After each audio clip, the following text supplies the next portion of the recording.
Let's talk about a new poll about millennials and capitalism. The headline that has been circulating for the last 24 hours is a new poll shows that most young people do not support capitalism. Wow, that is an amazing headline, but that's not really accurate. It's not really what the headline should have been. The headline should have been, based on the poll results, a new poll shows that most young people do not support the particular traits of modern capitalism vis-a-vis the 2016 status quo of income and wealth inequality.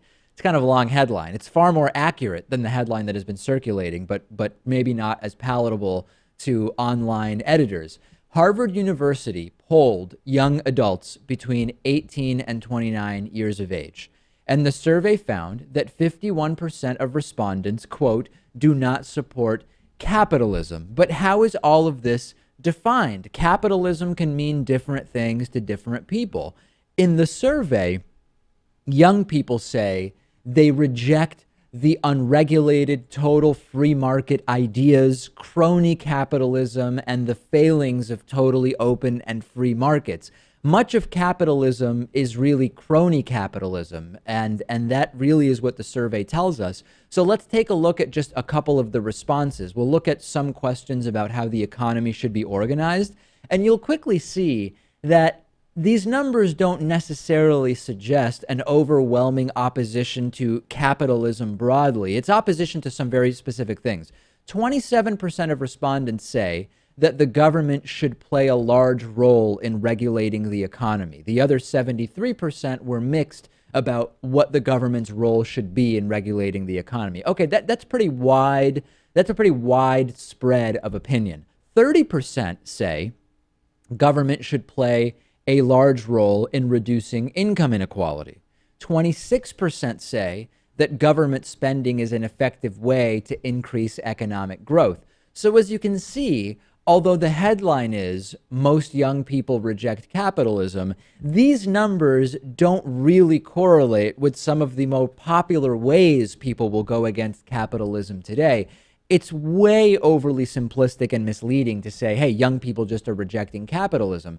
John Della Volpe summarized the results. He's the polling director at Harvard. He said, they're not rejecting the concept. The way in which capitalism is practiced today in the minds of young people, that's what they're rejecting.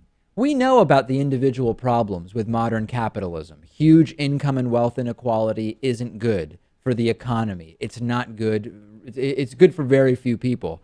Cronyism and corruption rise in the type of unregulated capitalism that we've had in the United States, but that can happen in other economic systems as well.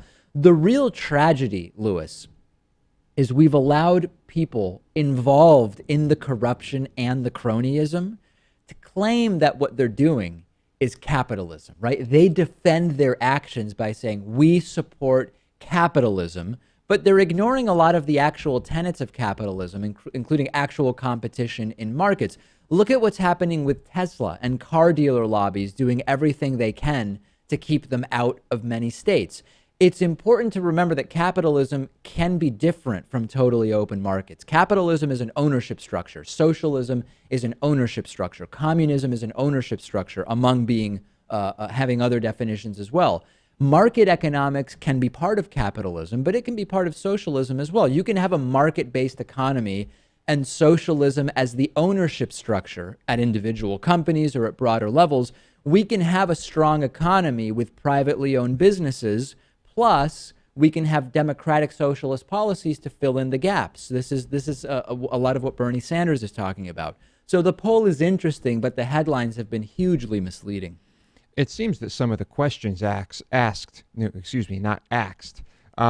one's getting the axe here, were a little bit vague as well. Yeah. And I wouldn't even feel comfortable answering those questions because they're just too vague. Yeah, I agree that even the way the questions were asked could be sort of confusing. And then sort of a baseline problem also is that the people taking the survey are often assigning drastically different definitions to many of these terms in answering the questions. Exactly. And so there are people who will, because of our support of Bernie, or just call Bernie socialist, call us or say we're anti-capitalist. Right. It's like capitalism is fine and it works perfectly well if it's regulated. And so we're under the, I think we're on the same page here that government does need to regulate a capitalist system. No doubt about it. You can have a system where private industry exists, capitalism exists, but there is regulation. Taxes are used to fund Social Security and healthcare. That's not socialist. You have democratic socialist elements of a capitalist society. Am I wrong here? Send me your thoughts on Twitter. I'm on Twitter at @dpakman.